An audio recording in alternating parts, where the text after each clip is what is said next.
Waalaikumsalam warahmatullahi wabarakatuh. Selamat pagi anak-anak. Pagi Bu. Apa kabar kalian semuanya? Alhamdulillah baik Bu. Alhamdulillah baik. Sebelum kita belajar, mulai pembelajarannya, kita berdoa bersama-sama ya. Bismillahirrahmanirrahim. Rabbi shrah li sadri wa yassir li amri wahlul 'uqdatam min lisani yafqahu qawli. Rabbi zidni ilman warzuqni fahman. Amin ya rabbal alamin. Ya, Ibu akan memeriksa daftar kehadiran. Feni Emilda Hadir Bu. Eka Nur Hadir Bu. Rosanti Hadir Bu. Jut Irma. Hadir Bu. Nah, baiklah, berarti alhamdulillah kesempatan kali ini kalian dapat hadir semua ya. Alhamdulillah. Perkenalkan, nama Ibu Rahma Zakia Al-Erza, biasa dipanggil Ibu Zakia.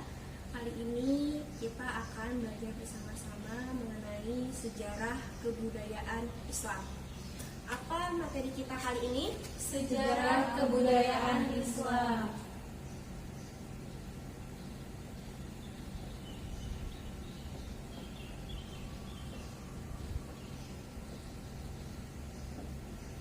Sejarah kebudayaan Islam.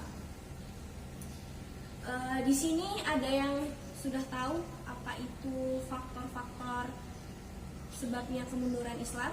Belum ya. Berarti nanti kita akan belajar bersama-sama. Judul materi kita yaitu faktor-faktor penyebab kemundurannya Islam. Ibu harap kalian di sini dapat memahami apa itu faktor-faktor penyebab kemunduran Islam dan dapat mengambil kesimpulannya atau pembelajarannya ya. Baiklah, kalau begitu mari kita bersama-sama memulai pembelajaran kita dengan membaca basmalah. Bismillahirrahmanirrahim. Ya, dibuka bukunya halaman 68.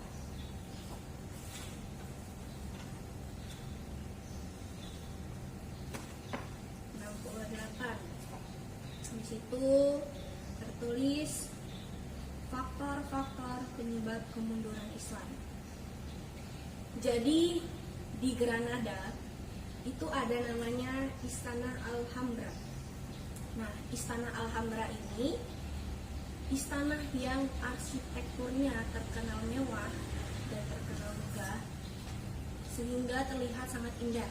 Nah, pada zamannya dulu bangsa Romawi yang terdiri dari 200.000 pasukan, mereka dikalahkan dengan kita umat Islam yang terdiri dari 5.000 pasukan. Nah, pada saat ini peperangan ini dikepalai oleh Khalid bin Walid dan strategi yang dibikin oleh Tariq bin Ziyad. Nah, pada saat itu umat Islam yang memenangkan peperangan itu.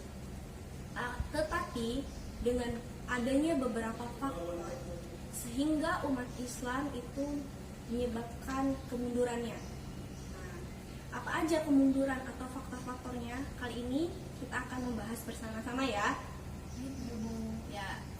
Jadi menurut Syekh Amir Syakib Aselan, beliau menjelaskan ada beberapa faktor penyebab kemunduran umat Islam. Yang pertama, yaitu jauh dari Al-Quran dan Sunnah. Jadi umat Islam pada saat itu mereka jauh dari Al-Quran dan Sunnah. Bukan berarti jauh ini merupakan fisik ya. Jadi misalkan contohnya ibu lagi megang Al-Quran nih, ibu lagi megang Al-Quran, berarti ibu lagi dekat sama Al-Quran. Bukan gitu. Maksud dekat dan jauh dari Al-Quran dan hadis ini, kita pada umumnya bisa membaca Al-Quran dan hadis, tetapi kita tidak dapat mempraktekannya.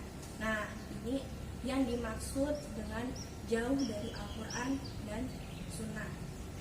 Maksudnya tidak mempraktekkan ajaran agama Islam yang tertulis di dalam Al-Quran dan Sunnah, sehingga kita berbuat di dalam keseharian kita itu semau-mau kita, tidak berpatokan dengan petunjuk kita, tidak berpatokan dengan pedoman kita, yaitu Al-Quran dan hadis atau Sunnah ya. Begitu. Itu faktor pertama. Yang kedua, yaitu karena umat Islam tidak mau bersatu dan terpecah belah. Nah, ini menyangkut dengan faktor pertama, karena faktor pertama itu sudah dijelaskan sama Allah di dalam ayatnya dan firman-Nya bahwa kita umat Islam ini harusnya bersatu, tidak boleh terpecah belah. Kalau seandainya ada orang yang pada zaman dulu mungkin ada beberapa pemahaman, mungkin sampai sekarang, tetapi semua itu kalau tujuannya dan patokannya itu Al-Quran dan Sunnah, itu insya Allah semuanya benar. Tapi yang kita lihat dari dulu sampai sekarang, kalau ada kaum, ada sekumpulan orang yang tidak sama dengan pendapat kita, nah biasanya kita menyalahkan mereka, semau-mau menganggap kita yang paling benar, ya kan? Nah, hal ini memicu untuk tidak bersatunya umat Islam. Hal Allah sudah menjelaskan sangat jelas bahwa kita harus bersatu dan tidak boleh terpecah belah, ya. Itu faktor kedua. Selanjutnya, faktor ketiga, yaitu terlalu cinta dunia dan takut mati. Padahal sudah kita tahu kullu nafsin dha'iqatul maut. Setiap dari kita, setiap yang bernyawa itu pasti akan mati. Nah, maksudnya di sini dulu zamannya Rasul, zamannya sahabat-sahabat, itu orang-orang takut untuk berjuang di jalan Allah. Ketika Rasulullah SAW itu mengajak kaumnya untuk melawan orang-orang kafir, berperang, mereka malah kabur karena takut mati, ya. Padahal Allah sudah menjamin barang siapa yang fisabilillah, barang siapa yang berjalan di jalan Allah, maka dia disebut fisabilillah. Nah, pada saat itu orang-orang tidak memperjuangkan agama Islam. Kenapa? Karena mereka takut mati. Tetapi sesungguhnya setiap dari kita tuh bakal pasti akan mati. Jadi nggak usah takut, tuh ya. Terus faktor yang keempat itu tidak mandiri di bidang ekonomi. Tidak mandiri di bidang ekonomi ini maksudnya saat ini secara ekonomi umat Islam dikuasai oleh orang-orang non-muslim, ya kan? Produk-produk kita itu jarang yang dibuat oleh umat-umat Islam, kebanyakan orang-orang yang non-Islam. Nah, umat Islam bukan sebagai prosedur di dalam sini. Maksud saya produsen. Bukan sebagai produsen atau penghasil, ya. Jadi kita ini umat Islam, kebanyakan dari kita ini hanya menikmati hasil-hasilnya, bukan yang membuat, gitu kan. Jadi sehingga jika orang-orang non-muslim mengembargo itu menyetop pengiriman kepada negara-negara lain. Nah, kalau misalkan seandainya umat-umat non-Islam itu menyetop perdagangan tadi, umat Islam merasa kesulitan dan kewalahan karena kita belum mandiri di dalam ekonomi ini, gitu ya. Terus selanjutnya yang kelima itu tidak bisa menentukan prioritas bersama. Contohnya kita tidak bisa menentukan mana yang wajib, mana yang sunnah. Nah, biasanya malah kita berbondong-bondong mengerjakan yang sunnah, wajibnya ketinggalan.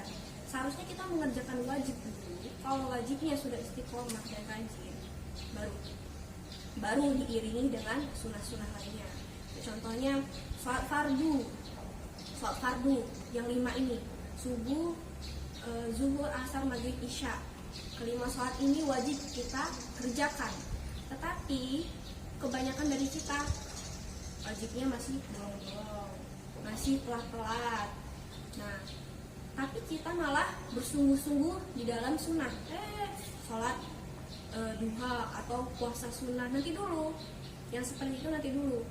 Kita harus istiqomah dulu di wajibnya, baru nanti sunnahnya diiringi gitu, mengikuti ya. Terus yang terakhir yaitu gagal menentukan hal-hal yang bermanfaat. Nah, maksud gagal dalam menentukan hal-hal yang bermanfaat ini kita hidup kita, dalam menjalani hidup kita ini leha-leha, bersenang-senang yang kita pikirkan, padahal ada kutipan atau hadis yang mengatakan bahwasanya i'mali dunyaka ka'anaka ta'ishu abadan wa amali akhiratika ka'anaka tamutu godan. Maksudnya, kerjakan untuk duniamu karena dunia, kerjakan i'mali dunyaka, kerjakan untuk duniamu ka'anaka ta'ishu abadan, seperti kamu akan hidup selamanya, dan kerjakan untuk akhiratmu ka'anaka tamutu godan, seperti kamu akan meninggal besok. Ta'ishu abadan atau hidup selama ini maksudnya gimana? Kita harus bersungguh-sungguh dalam belajar, harus bersungguh-sungguh kayak kalian nih, sekarang lagi belajar kan? Kalian harus bersungguh-sungguh, harus mendengarkan penjelasan dari guru, harus mengerjakan tugas-tugas dari guru. Untuk apa? Untuk masa depan nanti. Kita harus berpikir di masa depan nanti. Kita harus berusaha untuk sukses, berusaha untuk membanggakan orang tua. Seakan-akan kita tuh hidup selamanya itu dengan bahagia. Jadi kita harus bersungguh-sungguh dari sekarang. Terus kalau misalkan ka'anaka tamutu godan tuh seperti kita akan meninggal besok. Seandainya kita tahu kalau misalkan kita akan meninggal besok, saya yakin kita hari ini pasti bersungguh-sungguh belajar, bersungguh-sungguh ngajinya, bersungguh-sungguh sholatnya. Mungkin kita nggak keluar-keluar lagi tuh, atau tidak bangun-bangun lagi tuh dari sholat kita, karena kita tahu kita akan meninggal besok. Tapi masalahnya kita nggak tahu siapa yang akan pergi duluan, siapa yang akan belakangan. Nah, oleh sebab itu, untuk mempersiapkan tadi, karena kita tidak tahu kapan kita perginya, untuk mengantisipasinya, untuk mempersiapkannya, kita harus menentukan hal-hal yang positif atau hal-hal yang bermanfaat untuk kita lakukan sekarang. Gimana anak-anak? Paham nggak dari penjelasan ibu tadi? Paham. Alhamdulillah kalau sudah paham. Baiklah, kalau begitu coba ibu mau tanya Rosanti. Saya Bu. Oh ya, Rosanti, coba sebutkan 2 faktor saja. Ya, ibu jelaskan tadi. Yang pertama itu jauh dari Al-Quran dan hadis. Yang kedua karena umat Islam tidak mau bersatu dan terpecah belah. Iya, bagus. Nah, berarti kalian sudah paham ya apa yang tadi ibu jelaskan. Kalau begitu, ibu akan membagi kelompok. Di kelompok ini nanti ibu harap untuk berdiskusi bersama temannya. Nanti ibu kasih waktu beberapa menit. Setelah itu nanti ibu minta perwakilan dari kalian untuk menyampaikan pendapat atau penjelasan kesimpulan dari yang ibu jelaskan tadi ya. Feni mana Feni? Ya, Feni nanti kelompoknya sama Eka ya. Eka yang mana Eka? Bu. Ya. Eka berarti Rosanti mana Rosanti? Rosanti sama Cut ya.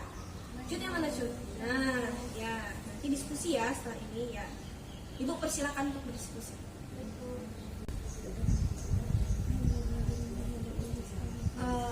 Sudah. Sudah Bu.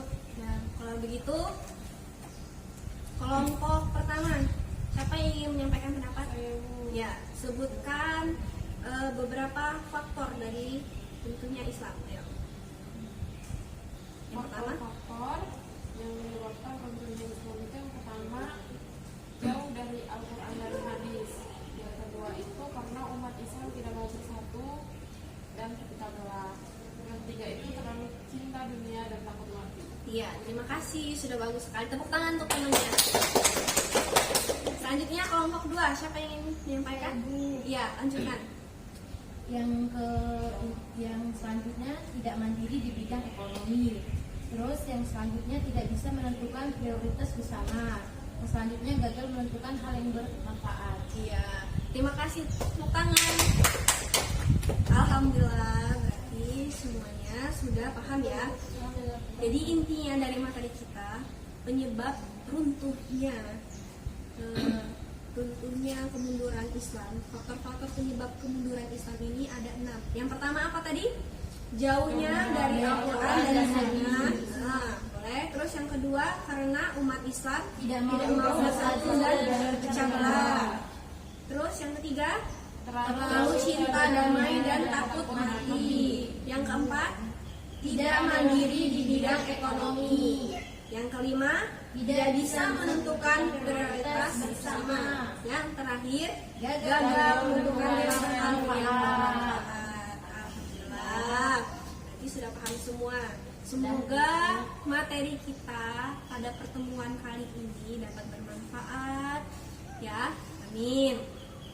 Jangan lupa belajar yang rajin, bersungguh-sungguh dalam belajar ya, karena kita yang akan memperjuangkan umat kita sendiri. Baiklah, cukup sekian yang Ibu sampaikan. Ibu tutup. Wassalamualaikum warahmatullahi wabarakatuh. Waalaikumsalam